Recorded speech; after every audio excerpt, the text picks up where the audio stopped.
Hello friends, आज जो chapter हम कर रहे हैं that is chapter number 13 motion and time of class 7th science. ठीक है, तो स्टार्ट करते हैं।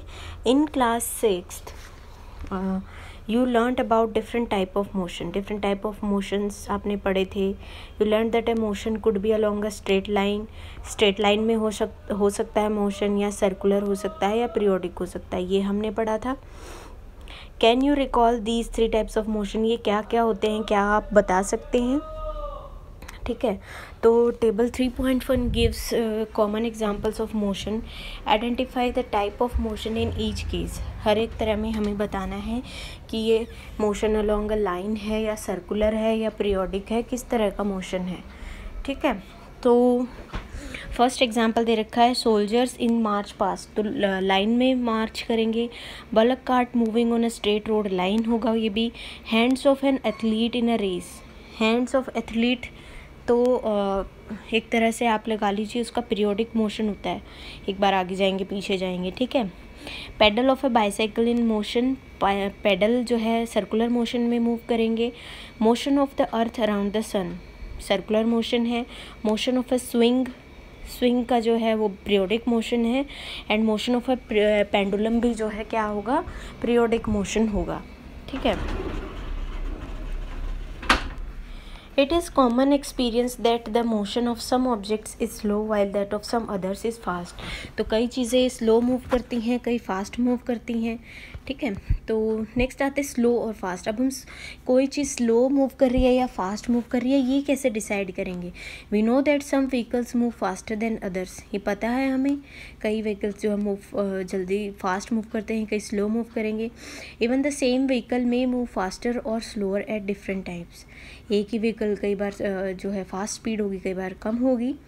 Make a list of 10 objects moving along a straight path and group the motion of these objects at slow and fast, तो आप 10 list कर सकते हैं मोशन, सपोज बाइसाइकिल का, या आप स्कूटर का, कार का, इस तरह से बलक कार्ट का, इस तरह से अलग अलग आप चीज़ें उनको बता सकते हैं कि स्लो है या फास्ट है।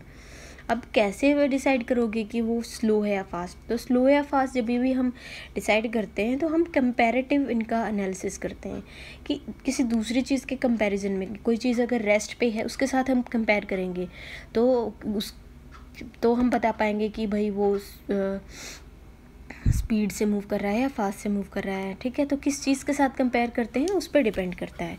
अब if vehicles are moving on a road in the same direction we can easily tell which of them, अगर एक रोड पे जो है व्हीकल्स मूव कर रहे हैं तो हम बता सकते हैं कौन तेज़ मूव करेगा, कौन स्लो मूव कर रहा है।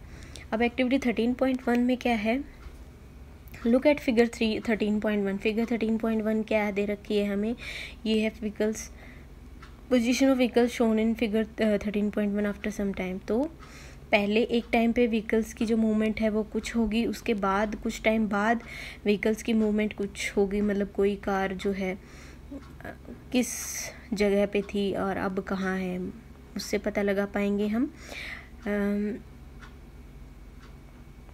तो the distance moved by objects in given interval of time can help us to decide which one is faster or which one is slower. तो एक गिवन टाइम में कोई चीज़ जो है, कोई ऑब्जेक्ट कितनी डिस्टेंस कवर कर पा रहा है, उससे हम पता लगा सकते हैं कि वो स्लो मूव कर रहा है या फास्ट मूव कर रहा है। For example, imagine you have gone to see off your friend at the bus stand आप गए। Suppose you start pedalling your bicycle at the same time as the bus begins to move, आपने same time पे pedalling शुरू की जब bus ने move किया। Distance covered by you after 5 minutes would be much smaller than that covered by the bus, तो अगले 5 minute में जब आपने मूवमेंट स्टार्ट की, आफ्टर उसके 5 मिनट बाद आपने कितना डिस्टेंस कवर किया और बस ने कितना डिस्टेंस कवर किया, तो उनमें काफ़ी डिफरेंस होगा। ठीक है, तो हम बोलेंगे कि भाई बस जो है, bus is moving faster than the bicycle.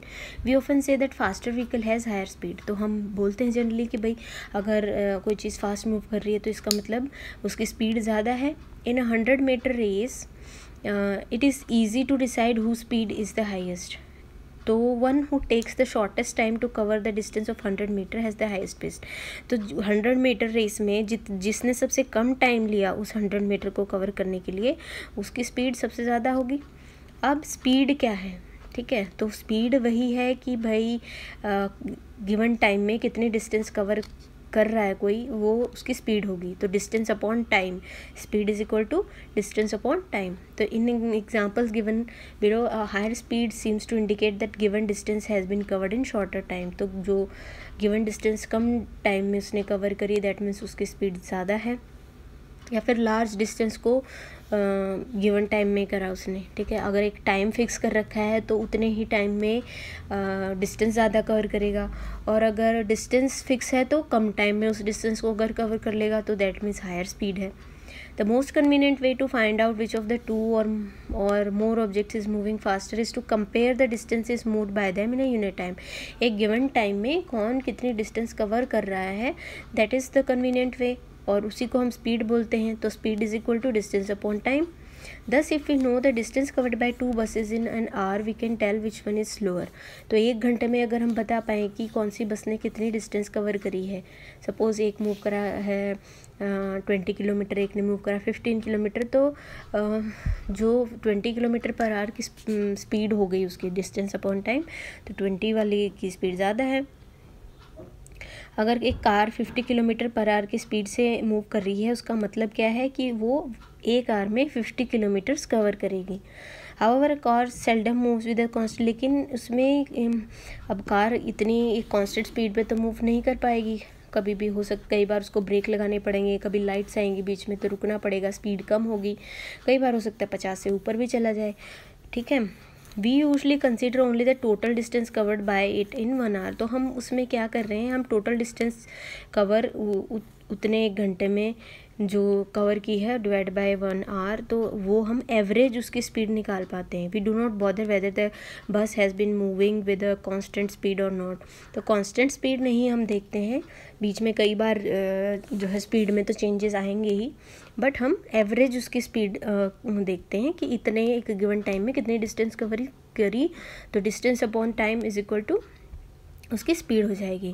तो in this book we shall use the term speed for average speed. तो जहाँ पे जब भी हम स्पीड की बात कर रहे हैं तो उसका मतलब एवरेज स्पीड की हम बात कर रहे हैं, ठीक है। तो so for us the speed is the total distance covered divided by total time taken. तो स्पीड क्या हुई, total distance covered divide by total time taken. तो डिस्टेंस के यूनिट होते हैं कितने, किलोमीटर्स, टाइम अगर किलोमीटर्स में लेंगे तो टाइम को हम आर में लेंगे, किलोमीटर पर आवर, और अगर आप ऐसा यूनिट की बात करें तो डिस्टेंस के यूनिट होंगे मीटर और टाइम के यूनिट होंगे सेकंड, तो मीटर पर सेकंड इसकी यूनिट होंगी स्पीड की।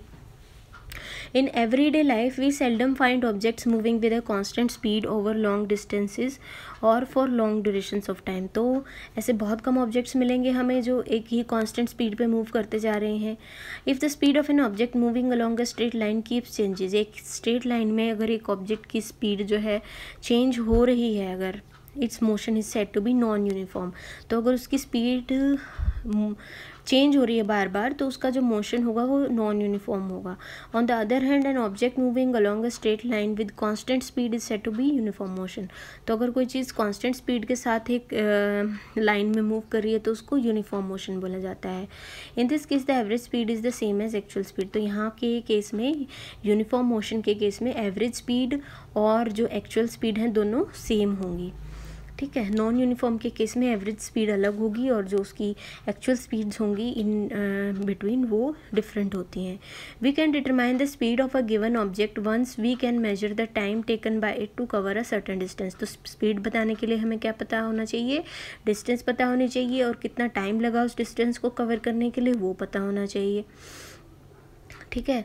अब डिस्टेंसेस हमने मेजर करी थी, क्लास 6 में डिस्टेंस मेजर करना सीखा था, but how to do we measure time कैसे मेजर करते हैं, एक क्लॉक से मेजर करते हैं। आजकल तो डिजिटल क्लॉक्स और सब कुछ है, इवन वॉच की भी ज़रूरत नहीं है, मोबाइल फ़ोन से पता लग जाता है। But how you decide what time of the day it is. अगर क्लॉक ना हो तो कैसे पता करोगे कि क्या टाइम है दिन का। Have you wondered how our elders tell the approximate time of the day by looking at the shadows. तो जो एल्डर्स होते हैं घर के, वो शेडोज़ की लेंथ देख के बता सकते हैं कि भाई कितना क्या टाइम हुआ होगा। ठीक है।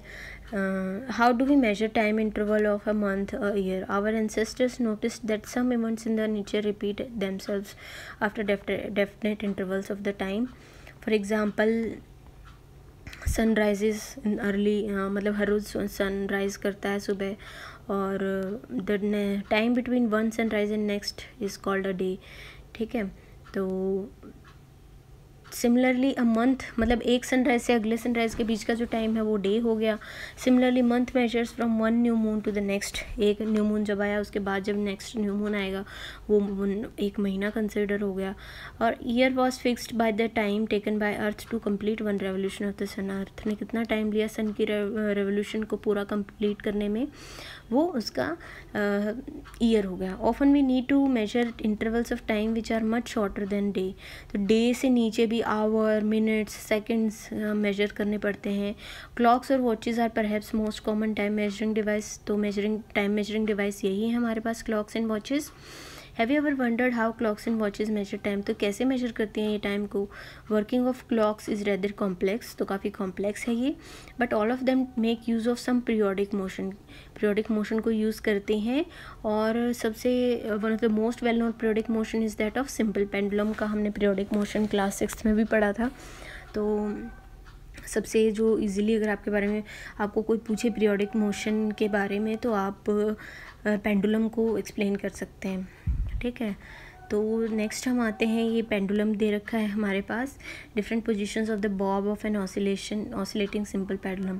तो यहाँ पे ए में जो है सिंपल पेंडुलम है, अभी इसको हमने मूव नहीं किया है, नेक्स्ट में ऑसिलेट कर रहा है।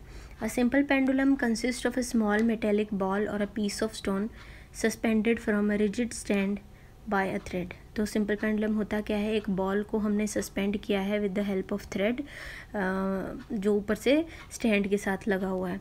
The metallic ball is called Bob of the pendulum. तो जो नीचे बॉल है उसको हम बॉब ऑफ द पेंडुलम बोलते हैं। Figure 13.4 shows the pendulum at rest. तो जो ए है उसमें ये रेस्ट पोजिशन में है और नेक्स्ट में ऑसिलेटिंग पोजिशन में है। When the bob of pendulum is released after taking it slightly to one side, तो एक साइड की तरफ लेके जाएंगे हम पेंडुलम को और उसको रिलीज़ कर देंगे तो ये मूव करना शुरू कर देगा। The to and fro motion of simple pendulum is an example of periodic और oscillatory motion। जो पेंडुलम का to and fro motion है वो क्या है, periodic motion या फिर oscillatory motion उसको हम बोलते हैं। The pendulum is said to have completed one oscillation when its bob starting from its mean position. ठीक है। तो वो एक ऑसिलेशन कब कंप्लीट माना जाएगा, जब मीन पोजीशन से वो साइड में जाएगा to A and to B and then back to A. मतलब मीन पोजीशन से पहले एक साइड में गया, फिर बी में गया ओ में होते हुए, और वापस से ओ पे आया, तो वो उसका एक मोशन है पूरा। one oscillation. The pendulum also completes one oscillation when its bob moves from one extreme position A to the other extreme position B। मतलब अगर A से हम बात करें तो अगर A से स्टार्ट हुआ है, A से लेके पहले B पे जाएगा और फिर वापस A पे आएगा, तब उसकी एक oscillation complete मानी जाएगी। The time taken by pendulum to complete one oscillation is called its time period।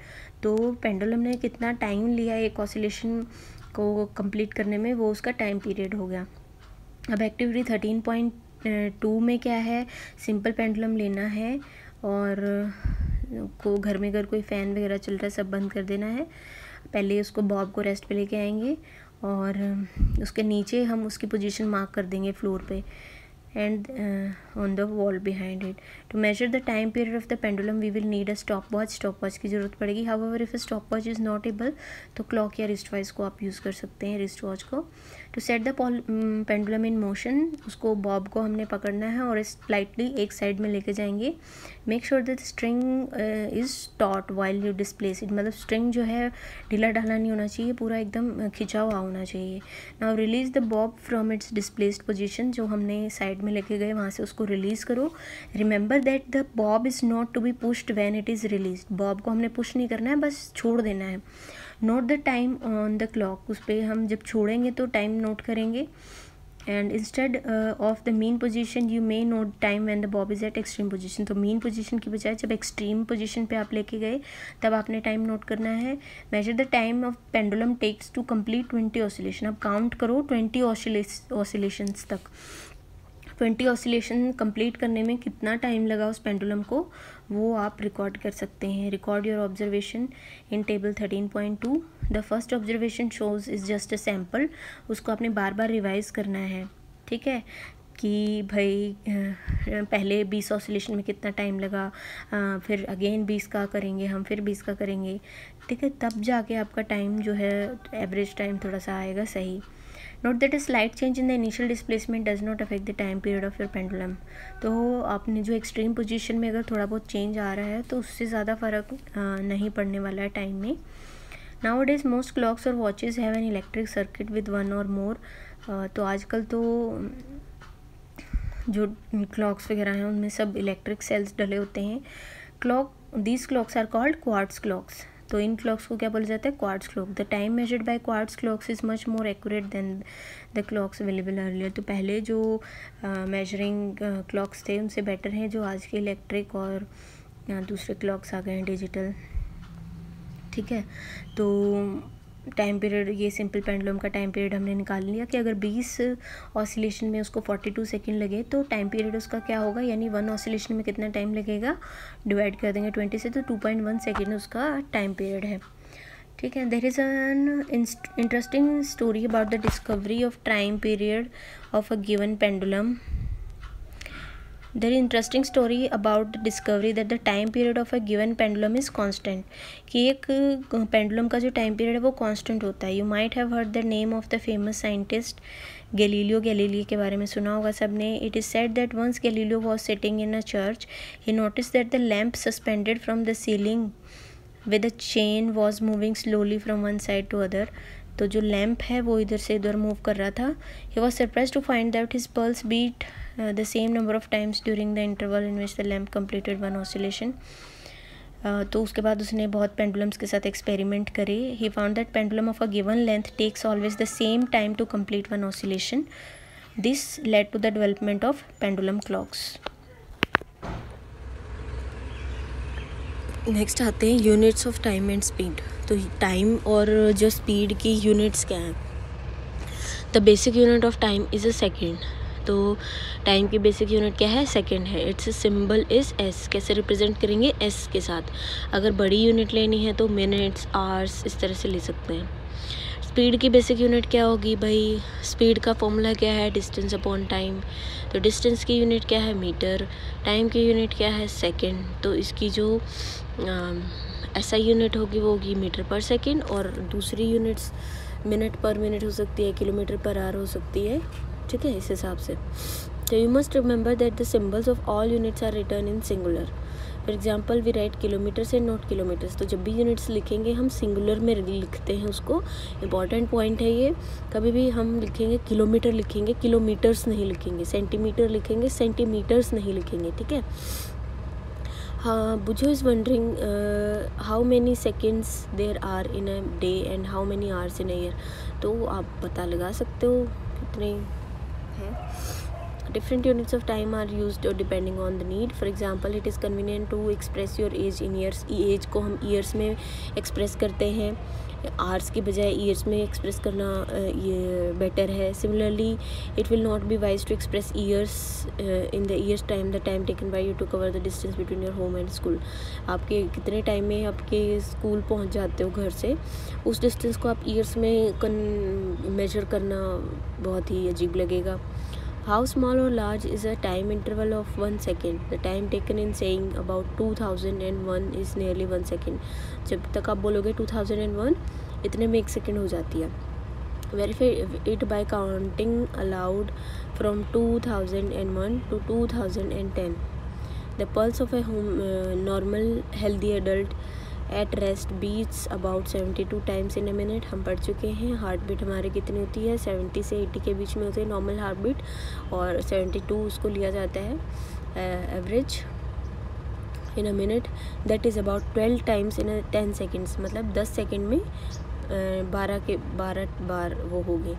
This rate में भी स्लाइटली हायर फॉर चिल्ड्रंस में थोड़ा ज़्यादा होता है heart beat rate. Many times measuring devices were used in different parts of the world before the pendulum clocks became popular.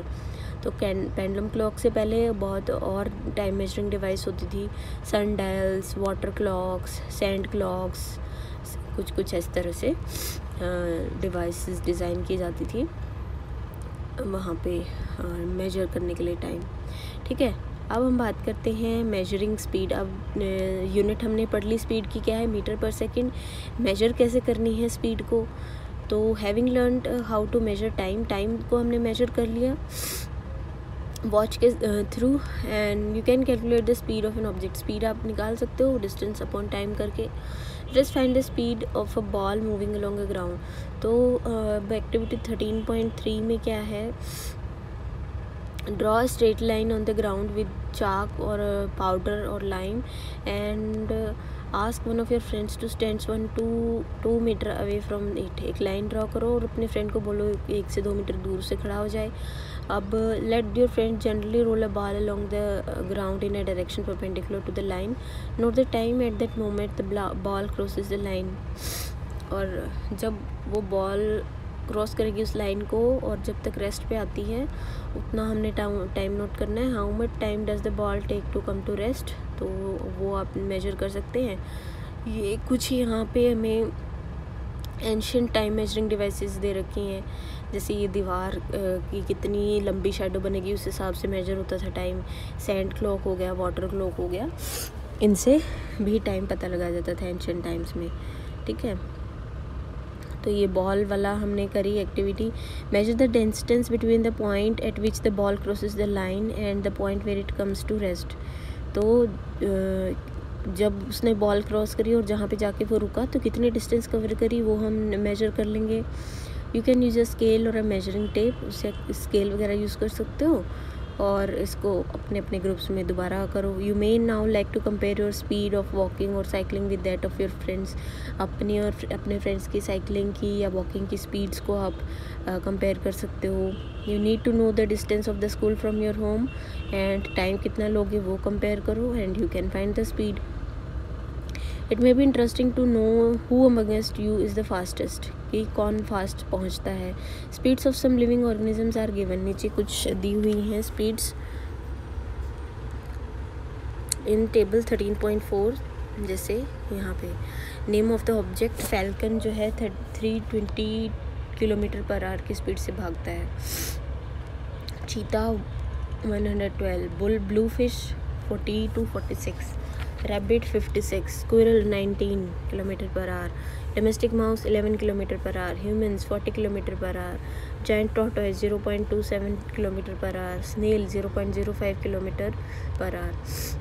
तो अब इन kilometre per our को हमने मीटर पर सेकंड में कन्वर्ट करना है तो कैसे कर सकते हैं. किलोमीटर को मीटर में करेंगे तो 1 किलोमीटर में कितने मीटर होते हैं 1000, तो उसको 1000 से मल्टीप्लाई कर देंगे. और आर को हमने सेकंड में करना है तो 1 आवर में कितने सेकंड होते हैं 60 × 60, मतलब मिनट कितने हुए 60 और फिर 1 मिनट में सेकंड कितने हुए 60. तो इस तरह से आप मीटर पर सेकंड में निकाल सकते हो. ओके, तो अगर आपको किसी का स्पीड पता है तो फिर आप डिस्टेंस भी निकाल सकते हो, क्योंकि हमारा स्पीड का फॉर्मूला था डिस्टेंस अपॉन टाइम. तो डिस्टेंस का क्या हो जाएगा, स्पीड इनटू टाइम. टाइम भी आप निकाल सकते हो इस तरह से. टाइम टेकन क्या होगा, distance upon speed. You might have seen a meter fitted on the top of a scooter or a motorcycle. Similarly, meters can be seen on the dashboards of car, buses and other vehicles. तो speedometer लगे होते हैं सभी vehicles में. इनका क्या काम होता है, स्पीड को बताना कि कौन कितनी स्पीड से मूव कर रहा है. It records the speed directly in kilometer per hour. There is also another meter that measures the distance moved by the vehicle. This is known as odometer. तो स्पीडोमीटर तो मेजर करता है हमारी speed को. Distance कौन major करता है, that is odometer. तो ये भी एक नया वर्ड हो गया एक तरह से, that is odometer. This meter is known as odometer. While going to school picnic Paheli decided to note the reading on the odometer of the bus after every 30 minutes. तो उसने डिसाइड किया कि हर 30 मिनट्स बाद वो डिस्टेंस देखेगी कि कितनी cover हुई है। ठीक है, तो उसने ये अपनी फाइंडिंग्स करी रिकॉर्ड। और can you tell how far bus was the picnic spot, तो कितनी दूर था पिकनिक स्पॉट, तो हम बता सकते हैं स्टार्टिंग से कितना फाइनल चले, वो 80 किलोमीटर। और how would Boojho teased Paheli whether she can tell how far they would have travelled till 9:45 AM 9:45 AM तक वो कितना चल सकते, वो भी वो बता सकती है। तो इसके लिए वो क्या करेगी, ग्राफ अगर ड्रॉ कर ले इन सब का, तो she can tell things like this. A bar graph showing runs scored by a team in each over. The type of graph shown in the figure 13.8 is known as bar graph. Another type of graphical representation is a pie chart. एक और बनते हैं जहाँ पे वो circle बना के हम चार्ट बनाते हैं, that is a pie chart. Graph shown in figure 13.10 is example of line graph. ठीक है, तो distance time graph is a line graph. तो जो डिस्टेंस टाइम ग्राफ हम बनाते हैं वो लाइन ग्राफ हम बनाते हैं उसका। तो ये हमारा बार ग्राफ हो गया, ये पाई चार्ट हो गया, और ये वाला जो है दैट इज़ लाइन ग्राफ। तो हमने जो बनाने हैं इस चैप्टर में वो लाइन ग्राफ हम बनाएंगे। Take a sheet of paper, draw 2 lines perpendicular to each other. तो 2 परपेंडिकुलर टू ईच बनाई लाइन हमने, और हॉरिजॉन्टल लाइन को आप XOX और YOY एक्स एक्सिस के अलॉन्ग जो जा रही है, और सिमिलरली YOY बना दिया आपने। O अब उसका ओरिजिन होगा। The 2 quantities between which the graph is drawn, एक तरफ हम क्या लेंगे, एज लेंगे या एक तरफ वेट लेंगे। तो similarly positive values on the Y are shown along OY। In this chapter we shall consider only positive values. इसमें हम सिर्फ पॉजिटिव वैल्यूज़ ही कंसिडर करेंगे। Therefore we shall use only the shaded part of the graph. बूझो and पहेली found out the distance travelled by a car and the time taken by it to cover that distance. ये कितना distance cover किया कितने time में, और ये उनका डाटा है। तो हम इस तरह से हम एक ग्राफ इसका बना सकते हैं। तो इस तरह से बनाएंगे, एक तरफ एक्स एक्सिस ले लेंगे हम, एक तरफ वाई एक्सिस ले लेंगे। नीचे हमने टाइम ले लिया इन मिनट्स और ऊपर डिस्टेंस इन किलोमीटर्स। तो इस तरह से हम कि जब 1 मिनट था टाइम तो कितनी डिस्टेंस कवर की उसने, सपोज़ 1 किलोमीटर करी, तो एक पॉइंट हमारा ये बन गया। जब टाइम 2 मिनट था तो कितनी डिस्टेंस कवर करी, 2 किलोमीटर, तो एक पॉइंट ये बन गया। अब ओरिजिन से इन डॉट्स को मैच करते हुए ये लाइन हमारी आ गई, this is our line graph. ठीक है, If the distance time graph is a straight line, it indicates that the object is moving with a constant speed. अगर distance time graph अगर एक straight line है, इसका मतलब क्या है कि ऑब्जेक्ट एक constant speed से move कर रहा है। However, if the speed of the object keeps changing, the graph can be of any shape. तो अगर स्पीड लेकिन बीच बीच में बदल रही है तो फिर टेढ़ी मेढ़ी कुछ भी शेप वहाँ पे बन सकती है। तो ये distance time graph of the बस बना दिया, वो कि इतने पे 10 किलोमीटर कितने टाइम पे पहुंचा, और फिर इस तरह से। Generally the choice of scales is not as simple as the given example. We may have to choose different type of scales to represent the desired quantities. Try understand this process with an example. Let us again consider motion of the bus. तो इसमें क्या करा, total distance covered 80 kilometre था, और हमने choose scale 1 kilometre is equal to 1 centimetre. तो हम जो 1 सेंटीमीटर को किसके इक्वलेंट मान लेंगे, 1 किलोमीटर के मान लेंगे। तो 80 centimetre means 80 kilometre. This is not possible, तो ऐसा पॉसिबल नहीं है। तो हम क्या करेंगे, 1 सेंटीमीटर को किसके इक्वलेंट मानेंगे, 10 किलोमीटर के मानेंगे। This scale is quite convenient, however the graph may cover only small part of the graph paper. तो most suitable some of the points to be kept in mind while choosing the most suitable scale for drawing a graph are, कौन से point हमें ध्यान रखने हैं, difference between the highest and lowest values of each quantity. Highest और lowest quantity के बीच में difference क्या है, वो the intermediate value of each quantity so that with the scale chosen it is convenient to mark the values on the graph। मतलब इस तरह से स्केल चूज़ करना है कि जो वैल्यूज़ हैं आप वो कन्वीनियंटली मार्क कर पाओ ग्राफ पे। To utilise the maximum part of the paper on which the graph is to be drawn, और जो पेपर आपको दिया है आपने उसका मैक्सिमम पार्ट यूज़ करना है। Suppose that we have a graph paper of size 25x25, one of the scale which meets the above conditions and can accommodate is, तो हम क्या करेंगे 1 सेंटीमीटर में 5 किलोमीटर अगर लेंगे डिस्टेंस को, और टाइम को हम 1 सेंटीमीटर में 6 मिनट का कंसिडर करेंगे, तो हमारा अच्छा जो है वो ग्राफ बन सकता है। तो distance time graphs provide a variety of information about the motion of when compare to the data present in by a table. मतलब एक टेबल में आपको डाटा दे दिया और एक आपने जब डिस्टेंस टाइम ग्राफ बनाया, तो डिस्टेंस टाइप ग्राफ से आपको ज़्यादा जो है इंफॉर्मेशन मिलेगी। For example table 13.5 gives information about the distance moved by the bus only at some definite time, कि इतने टाइम पे इतनी उसने डिस्टेंस कवर करी हुई थी, सिर्फ यही डाटा मिल रहा था हमें। लेकिन डिस्टेंस टाइम ग्राफ से हमें क्या मिल सकता है, we can find the distance moved by the bus at any instant of time, कि किसी इंस्टेंट ऑफ टाइम पे बस कहाँ होगी हम वो बता सकते हैं। Suppose we want to know how much distance the bus had travelled at 8:15 AM, 8:15 AM तक उसने कितनी डिस्टेंस कवर करी थी। We mark the point corresponding to the time, 8:15 के कॉरस्पॉन्डिंग हम जो है मार्क कर लेंगे टाइम, जो डिस्टेंस कितनी थी तो हम बता सकते हैं।